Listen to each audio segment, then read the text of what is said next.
ጅጋ ጤና ጣቢያ እውነት ከሆነ እኔ አዲስ ነው ሆነብኝ። አዲስ ነው ሆነ ስንመጣ ልንታከም ይሄ ጭቃ ገለባ ጠቅላላ ያስጠላ ነበር። ጤና ጣቢያ ነው ብለን ለመምጣት ይቸገረን ነበር።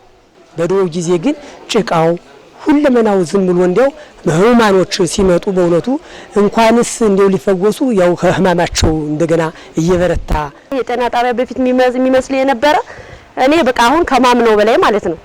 በፊት የነበረ ግቢው ስንገባ በጣም የሚያስጠላ ጎርፍ የሚቆምበት በቢንቢ የምንበላበት የሽንት ቤት አክሰስ ያልተሞላበት የየክፍሎች ሁሉ ጽዳት ከቀለም አንፃር ከሽንት ቤት አንፃር ከግቢው አጠቃላይ ተጨባጭ ሁኔታ አንፃር በጣምና በጣም የሚያስፈራ እንኳን ለኛ እንኳን ለታካሚ ፈውስ ሆኖ ሊሄድ ቀርቶ ለባለሙያ ራሱ በጣም ሳየው ራሱ እንትን ላይ ነበር። እናየው እኔ ለውጡ ምን እንጃ ሌላ ሀገር ነው ይመስለኝና በጣም ደስ ብሎናል።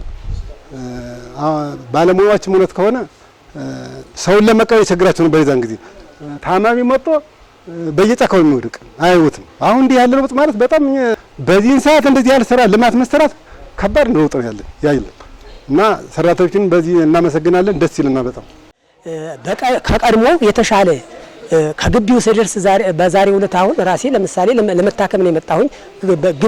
ግቢውን ሳይ ተሽሎኝ በጣም እንዴ የተሻሻለ መሆኑ ይታወቃል።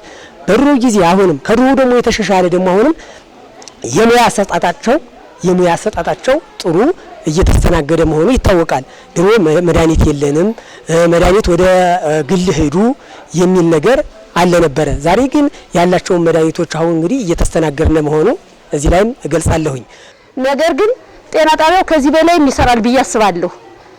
በጣም ብዙ ፔሸንት የሚመጣበት ብዙ አጎራባሽ ቀበሌ ያለበት እንደ አንድ ቀበሌ እንኳን 12 ጎጥ ያለበት ሲቀጥል ግን 7ቱ ቀበሌ በህዝብ ሲታሰብ ብዙ በሽተኛ የሚታከምበት ጤና ጣቢያ ስለሆነ ይሄ ጤና ጣቢያ እንዲሁ ነው አምሮ በማየቴ በሽተኛው ሲመጣ ሲስተር እንኳን ገዛችሁ ነው የሚሉ በእውነት ነው። በቃ አይቼው ማላውቅ ይሄ ፈውስ ነው መጠን ተቀምጠን ስንሄድ ፈውስ ነው የሚሉን በሽተኞች ራሱ አሁን የሚሰጡን አስተያየት ማለት ነው። እንደዚህ ሆኖ ስላየሁት አመሰግናለሁ።